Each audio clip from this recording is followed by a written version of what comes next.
दोस्तो अस्सलाम वालेकुम। आउं आहियां अव्हां सां गॾु अव्हांजो पंहिंजो रज़ा आकाश खानाणी। ऐं मुंहिंजी कोशिशि हूंदी आहे त हिन पेज सां अव्हां सां अव्हांजे जेके इशूज़ आहिनि उन्हनि बाबति तफ़सील सां ऐं तहक़ीक़ सां ॻाल्हियूं कजनि। सो अॼु हिकु वरी इंतिहाई अहम मौज़ू सां ऐं ख़ासि तौर ते सामूंडी पटी ऐं लाड़ जे हिकिड़े इंतिहाई अहम इशू सां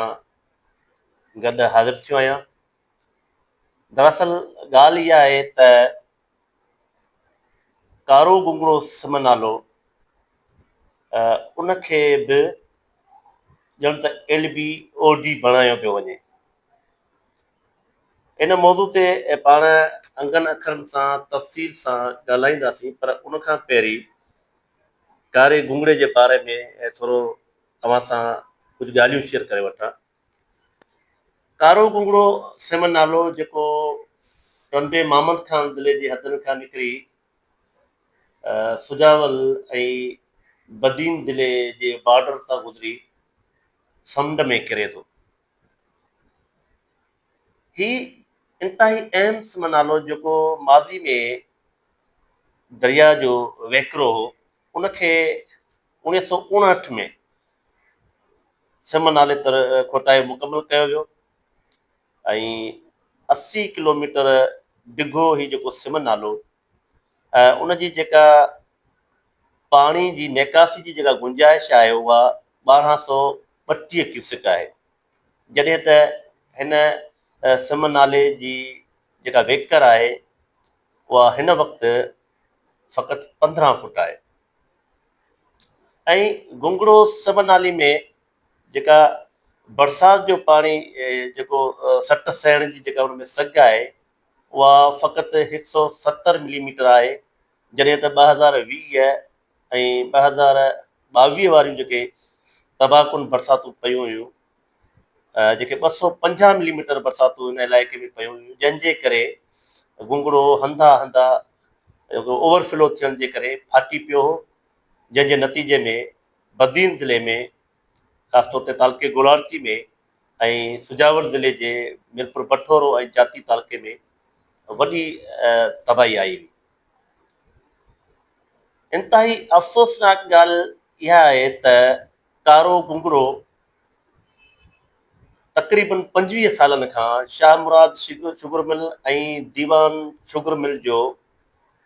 गैर क़ानूनी तौर ते गटर नालो बणियल आहे,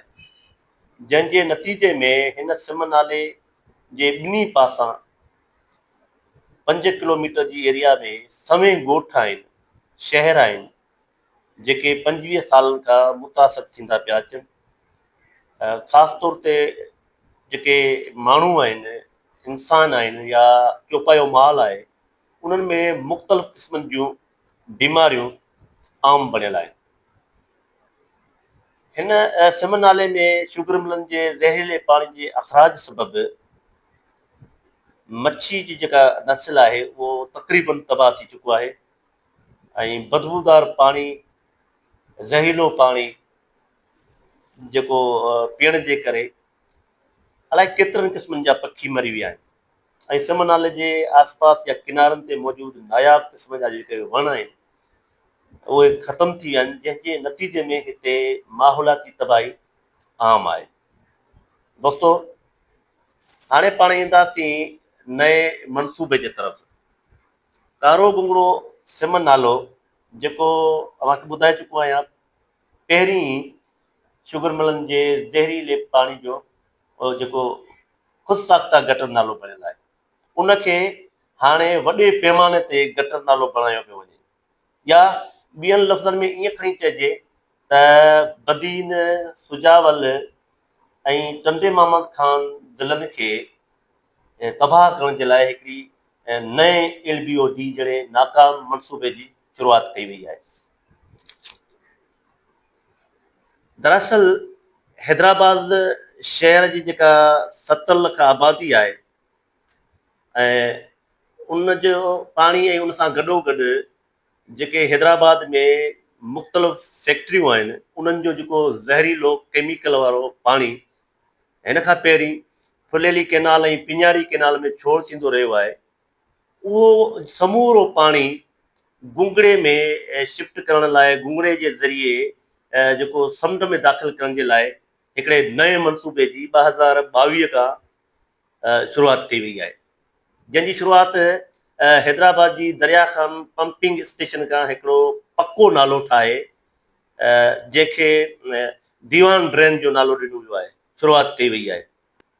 ऐं हिन मनसूबे खे 2024 ऐं 2025 में सालियानी तरक़ियाती मनसूबे में शामिल करे 5.5 अरब रुपया जेके रखिया विया आहिनि। ऐं जेको गुंगड़ो जंहिंजी हिन वक़्तु वेकर फ़क़ति 15 फुट आहे, उनजी वेकर हाणे 45 फुट ताईं वधाई पई वञे ऐं 1232 क्यूसेक गुंजाइश रखंदड़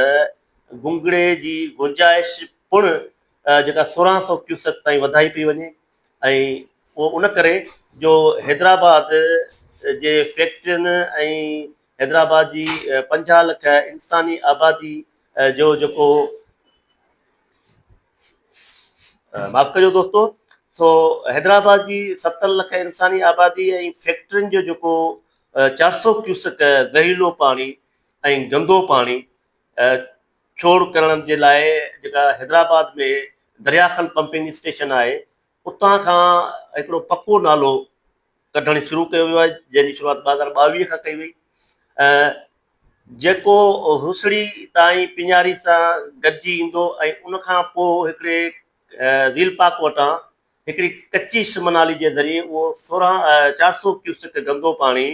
टंडे मोहम्मद ख़ान ज़िले जी हदनि मां जेको गुंगड़े में छोड़ कयो वेंदो ऐं उहो गुंगड़े जे ज़रिए अची समुंड में कंदो। अव्हांखे हिते हिकिड़ी ॿी बि ॻाल्हि ॿुधाईंदो हलां त गुंगड़े जे में जेको केमिकल वारो ज़हरीलो पाणी हिन खां पहिरीं शुगर मिलनि जो मौजूदु आहे, उन्हनि जाती तालके ऐं गोलाची तालके जी सामूंडी पट्टी में जेका मौजूदु ढंढ हुई,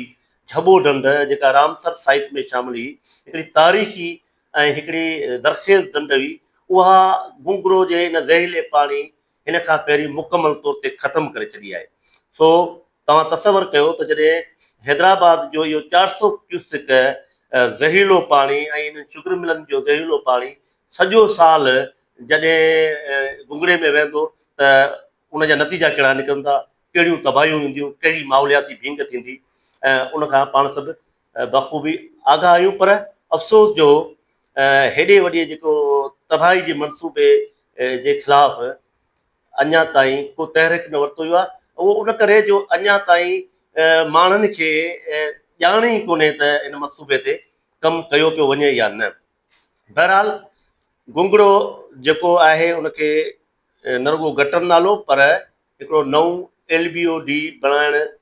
जी पुर मनसूबाबंदी जेका उन ते अमल पहिरां कमु करणु शुरू करे ॾिनो आहे इदारनि। सो जेके मूं वटि अंग खरा आहिनि, सरकार जा जेके अंग खरा आहिनि, उन्हनि जी दावा आहे त गुंगड़े वारे हिन मनसूबे जे करे 98,000 एकड़ जेका ज़मीन आबाद थींदी ऐं 10 लख माण्हू जेको फ़ाइदो हासिलु कंदा ऐं फ़क़ति 70,000 जेके माण्हू मुतासिर थींदा। पर हक़ीक़तूं उनजे उबतड़ आहिनि, छो त जेके असांखे इतला मिलिया आहिनि उन मुताबिक़ गुंगड़े जे हिन हेॾे वॾी प्रोजेक्ट में जेके इंजीनियरिंग जा फॉल्ट आहिनि ऐं उनमें गैर मयारी मटेरियल जो इस्तेमालु ऐं गैर मयारी प्लानिंग जे सबबि ही मनसूबो बि LBOD वांगुरु हिकिड़ो नाकारा मनसूबो साबित थींदो, जेको मुस्तक़बिल में हली बदीन सुजावल ऐं टंडो मोहम्मद ख़ान ज़िलनि जी जेका 4 लख खां वधीक ज़रई ज़मीन आहे उनजी तबाही कंदो ऐं गॾोगॾु टिनी ज़िलनि जी जेका 10 लख इंसानी आबादी आहे उहा बि कंहिं कुदरती आफ़त जी सूरत में, गुंगड़े जे टुटण जी सूरत में, ॿोड़ जी सूरत में बेघर थी सघे थी ऐं वॾे इंसानी अलमियो पिणु जनमु वठी सघे थो। बहरहाल हिन हेॾे वॾे मंसूबे खे ईअं सम्झो त ॻुझ गो में जेको उन ते कमु कयो पियो वञे, माण्हुनि में उन जे हवाले सां का बि आगाही कोन पई ॾिनी वञे, माण्हुनि खे कुझु बि ॿुधायो कोन पियो वञे। जेकॾहिं ॻाल्हि फ़क़ति हैदराबाद जे जेको ज़हरीलो पाणी आहे उन बाबति हैदराबाद जे मेयर काशिफ शोर जो मौक़िफ़ आयो आहे त फुलेली कैनाल ऐं पिञारी में जेको हैदराबाद जो वेस्टेज वाटर वञे थो, जेके ॿई कैनाल आहिनि, ज़रई कैनाल आहिनि, ऐं उन सां गॾोगॾु माण्हू ऐं इंसान पिण जेके 30 लख माण्हू उन मां पाणी पीअनि था। तंहिंजे करे जेको हैदराबाद जे ज़हरीले पाणी खे गुंगड़े में असां शिफ्ट करे रहिया आहियूं। इन हवाले सां 2000 जेको मुशरफ जो ज़मानो आहे उन में 4 ट्रीटमेंट प्लांट ते कमु शुरू थियो हो। उहो इहो त हैदराबाद जो जेको गंदो फैक्ट्रियुनि जो या इंसानी आबादी वारो पाणी आहे, ज़हरीलो पाणी आहे, उनखे ट्रीट करे साफ़ करे पीअण जे लाइक़ु बणाए इन्हनि कैनालनि में छोड़ कयो वेंदो। उन सिलसिले में जेके 2 ट्रीटमेंट प्लांट 2009 ताईं मुकमल थी चुका हुआ, पर इदारनि जी नाअहली, सरकार जी नाअहली ऐं ॿियनि सबबनि जे करे उहो जेको ट्रीटमेंट वारो मनसूबो उहो मुकमल तौर ते नाकारा थी वियो। नतीजे में वरी 5.5 अरब रुपए जी हिकिड़ी कसीर रक़म सां हिकिड़ो नओं मनसूबो शुरू कयो वियो आहे, जंहिंमें प्लानिंग जी खोट नज़र पई अचे, जंहिंमें बि ईमानदार जी खोट नज़र पई अचे, जंहिंमें बि कमियूं कोताहियूं ऐं नाक़िस मटेरियल वग़ैरह या नाक़िस इंजीनियरिंग नज़र पई अचे। सो मुंहिंजे चवण जो मतिलबु, मुंहिंजे हीउ वीडियो ठाहिण जो मक़सदु फ़क़ति इहो आहे त बदीन ठटो ऐं बदीन सुजावल ऐं टंडोमा मकान ज़िलनि जूं जेके सियासी समाजी धुरियूं आहिनि, जेके मुखालफ़ धुरियूं आहिनि, जेके सिविल सोसाइटी जा नुमाइंदा आहिनि, जेके इंसानी हक़नि जूं तंज़ीमूं आहिनि, उहे हिन मामले ते मुतरक़ थियनि ऐं हिन मामले बाबति जेको इदारनि सां राब्ते में अचनि ऐं हिन